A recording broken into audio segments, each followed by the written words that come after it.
Okay. Um, Sorry about that. Um, so it's like this time my heart just upped the ante, uh, more or less, and it's like, whoa, what is going on now? This never happened before.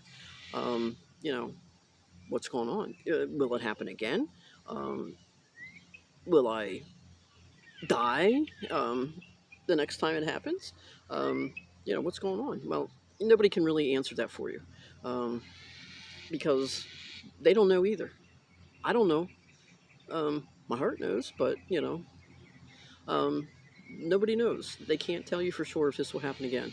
So then they said, okay, we're going to call your cardiologist. So they called him, and they couldn't get a hold of him for a while. So they were still waiting for the attending physician to hear back from him whether they should give me another bag of cardism. So they finally heard back from him, and he said, no, just wait. So a half hour after that episode, um, my heart converted. So it's like, okay, they came in and told me, hey, your heart converted, yay. And it's like, okay, that's cool. I'm glad. So, so then they heard back from the cardiologist. They explained to him what happened. My heart converted, blah, blah, blah. So he says, okay, discharge her. He just wasn't that concerned. Okay. And, the attending came in then and said, okay, you're going home. Apparently, the cardiologist, he says, as long as you converted, he's not concerned. It's like, okay. Um, okay, for 7 seconds, my heart stopped. Um, I'm concerned. I'm really concerned. So, that's it. So it's like, okay, all right. So they said, all right, you can, start getting dressed, changing, and we'll discharge you. It's like, oh, okay, alrighty. So I wasn't too happy about that. That he didn't seem too concerned, and the nurses that I had, they seemed a little disturbed by that. They thought that maybe I should stay to be observed for a little while to make sure that this doesn't happen again. But hell, he wasn't concerned. My heart converted. Boom, end the story. Um, as long as my heart converted, that's it. He's not concerned. Okay, but what about me, the patient? I'm concerned. Um, so it's like, okay, well, I see where I fall in the grand scheme of things. So I don't know. I don't know. I'm gonna give him hell next time I see him, though. I haven't seen him yet. I'm kind of not wanting to see him because I'm gonna really have a talk with him. But so it just like it's crazy. It's crazy. So anyway, after that episode, I'm feeling depressed. I'm feeling really down. I'm crying at the drop of a hat. Um, I'm just very emotional. That's not me. Um, and the one day I was talking to my daughter, my youngest daughter, on the phone, and I was crying. Mom, what's the matter?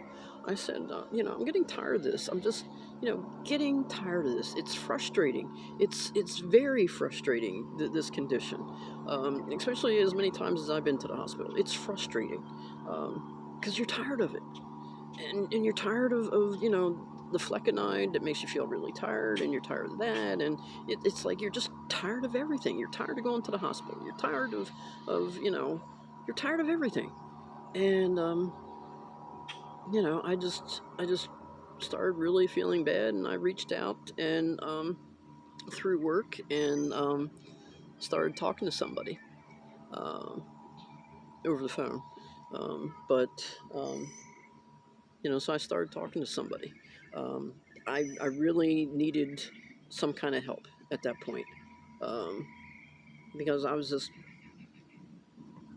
just having a hard time dealing with it. At times, I just get so frustrated, and I have a hard time dealing with this whole thing. And maybe if I had a spouse, it might be different than I have somebody. I have my youngest daughter. Um, my oldest daughter, sometimes she likes me, sometimes she doesn't.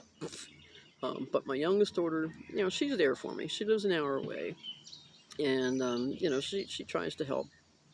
You know, dear old mom. But so it's hard. It's hard. So I suggest for anyone going through the same kind of things as I've gone through, um, please see somebody to talk to. Um, it helps. It really does.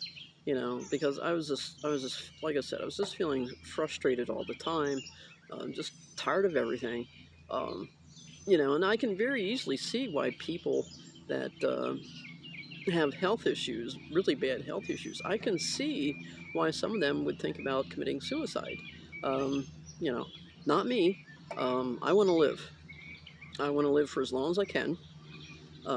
But I can see why some people would take that option.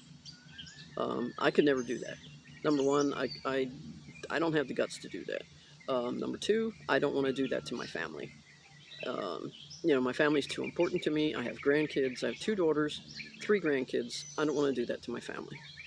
So, but I can understand why someone would do that, you know?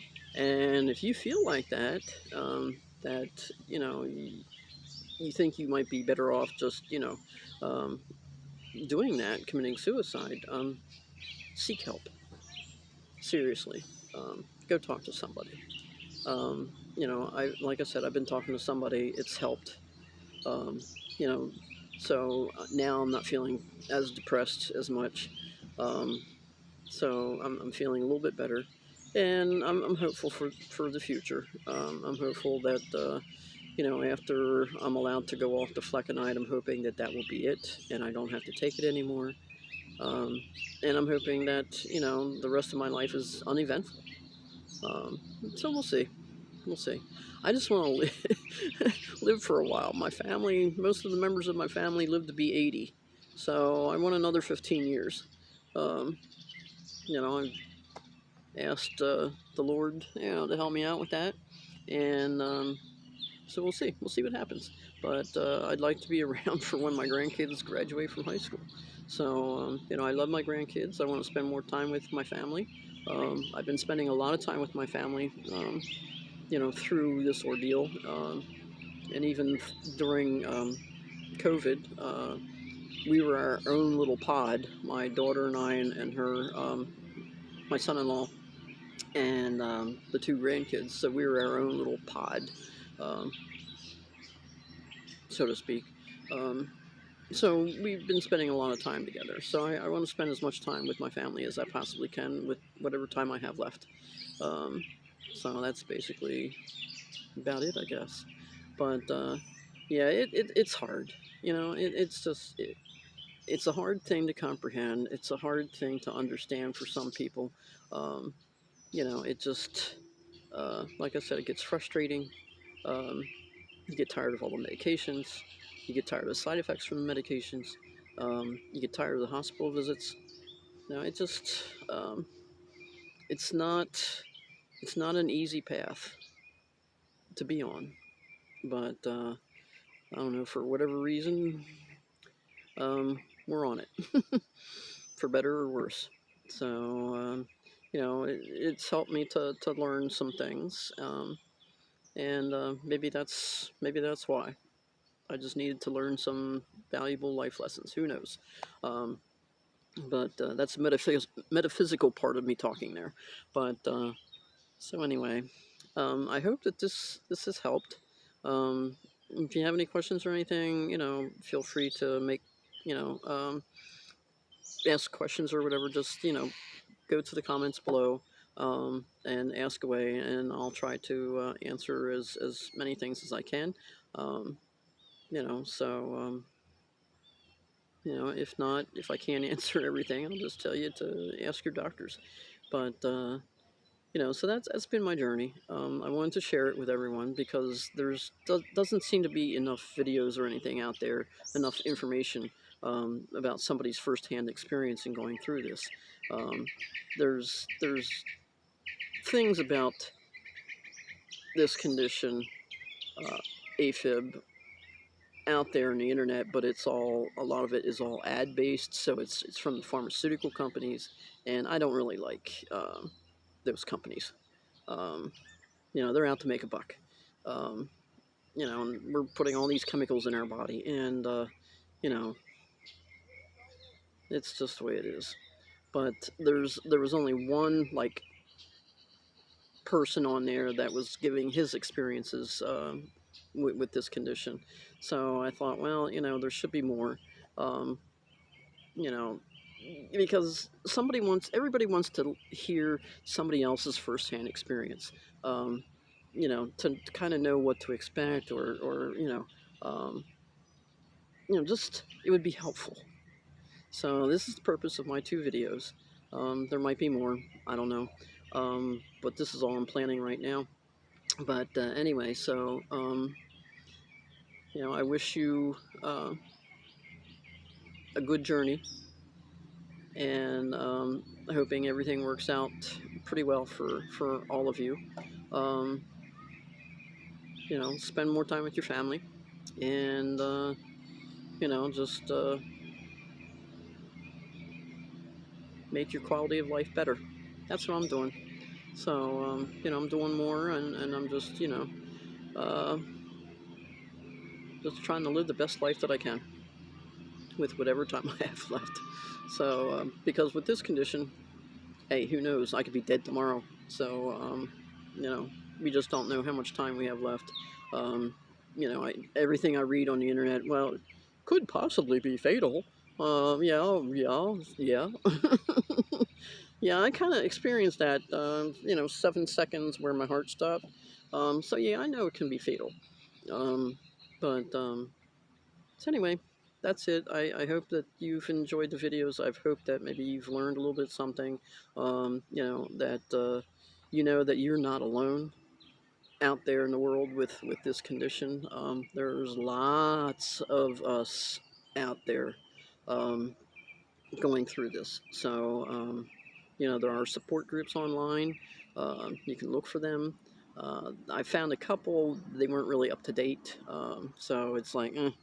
Um, but anyway, or start your own support group. Um, or ask your doctor's office. There might be a local support group, especially in the bigger cities. So just take a look and find out, ask, um, and see how it goes. And like I said before, the website that I always look at for medical stuff is mayoclinic.org. I find that they have the best information about everything, um, to help you understand,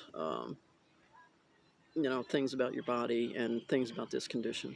So, again, I guess this is it. So, hope you all have a good life, and, make every day count.